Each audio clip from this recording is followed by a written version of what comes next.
Coucou les amis, j'espère que vous allez tous très bien en ce lundi.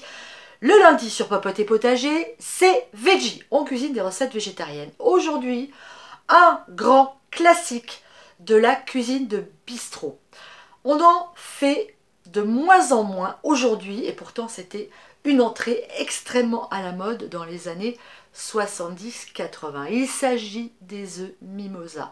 Simplissime à réaliser, il vous suffit de savoir faire une mayonnaise et de bien faire cuire vos œufs durs. Alors pour la mayonnaise, je vous invite à aller voir la recette que j'ai déjà mise sur la chaîne. Je vous la mets dans le petit i qui se trouve ici ou ici, je ne sais jamais de quel côté il se place. Vous cliquez dessus et vous tombez directement sur la recette de ma mayonnaise.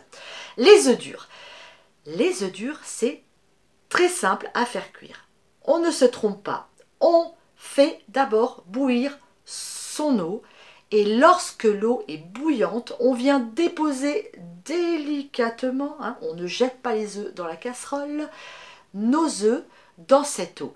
Et ensuite, on les laisse tout simplement cuire 9 minutes. Simplissime. Allez, c'est parti pour la recette des œufs mimosa. C'est juste à tomber par terre.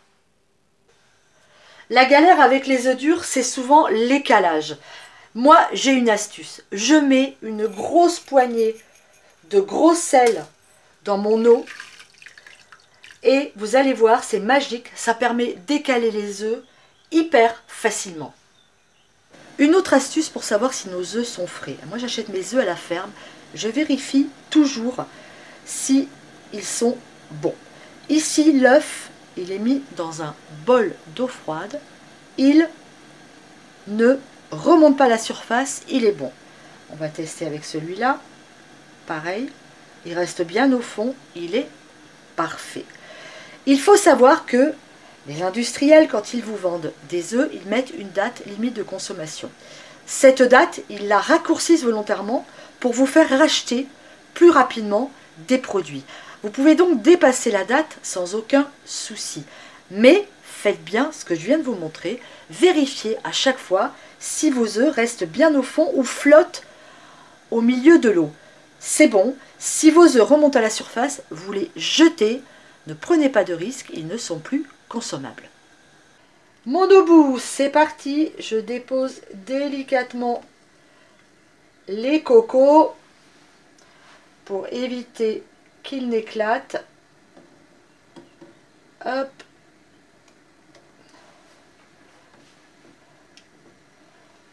Et là, on prend notre minuteur et on compte 9 minutes. Mes œufs sont cuits, je viens immédiatement enlever l'eau chaude qu'ils contiennent et je vais les laisser tremper dans de l'eau froide pour stopper très rapidement la cuisson. Alors on va remplir notre casserole d'eau froide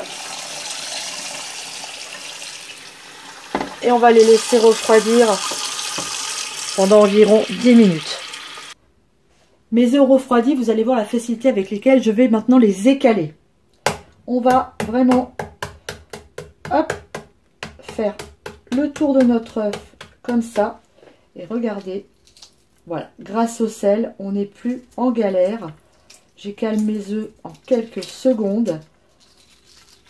Vous avez sûrement dû galérer un paquet de fois. Regardez-moi ça. Hop, fini. Avec des tout petits bouts comme ça qui veulent jamais partir. Eh bien, pensez à cette astuce. Pensez au gros sel. C'est formidable. Allez, je continue. Je coupe maintenant mes œufs en deux. Et je viens récupérer mon jaune. Je vais prendre une petite cuillère.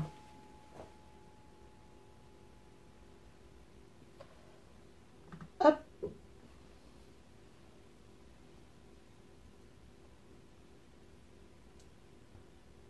Alors, voyez, regardez.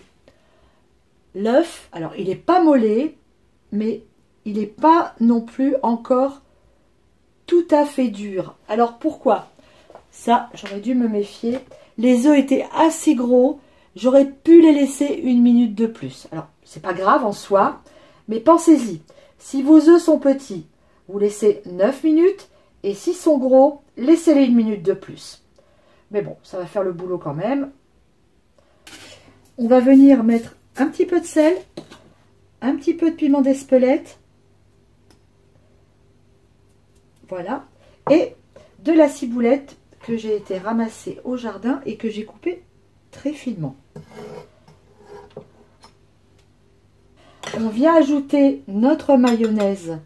Ici, j'ai 3 œufs. Je vais déjà commencer par une cuillère. On mélange. On la met petit à petit, hein, pour pas que ce soit non plus que de la mayonnaise. Ok, on peut en remettre une cuillère sans problème.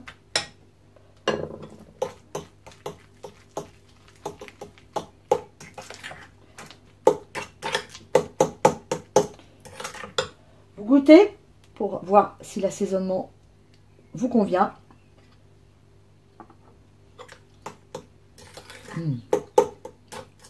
On est bien. On va maintenant utiliser une poche à douille. Pas de panique, si vous n'en avez pas, vous remplissez à la cuillère. C'est pour un petit côté esthétique. On prend la douille comme ça. On va venir la mettre dans un bol. Voilà, on la retourne. On va la poser dans un bol. Comme ça, ce sera beaucoup plus facile à remplir. Allez.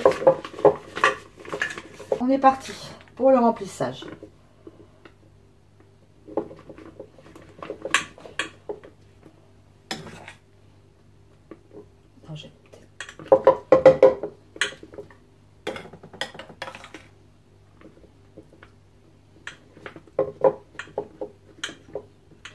Je pense que là j'en ai assez.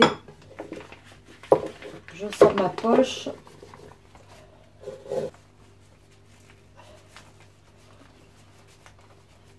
Voilà, on en met jusqu'au bout, comme ça. On prend nos œufs et on va venir les remplir tout doucement, comme ça. Ça fera un joli motif. Hop.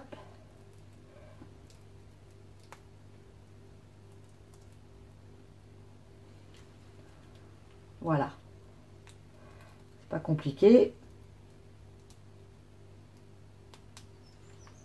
Et voilà, nos œufs mimosa vintage sont prêts. Il n'y a plus qu'à les déguster. Vous avez vu la simplicité de cette recette? Alors n'ayez pas peur, s'il vous reste de la garniture dans des sandwichs entre 2 tranches de pain de mie, c'est un délice. Sur une tranche de pain grillé ou sur une tranche de pain.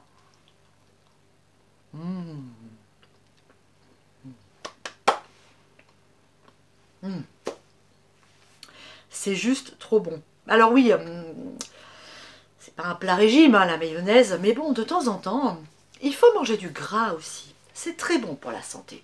Bon, et ben moi, je vous embrasse et je vous dis à très très bientôt sur Popote et Potager. Et n'oubliez pas, si vous souhaitez participer aux ateliers culinaires de Popote et Potager, n'hésitez pas à m'envoyer un mail, je vous donnerai tous les renseignements dont vous avez besoin.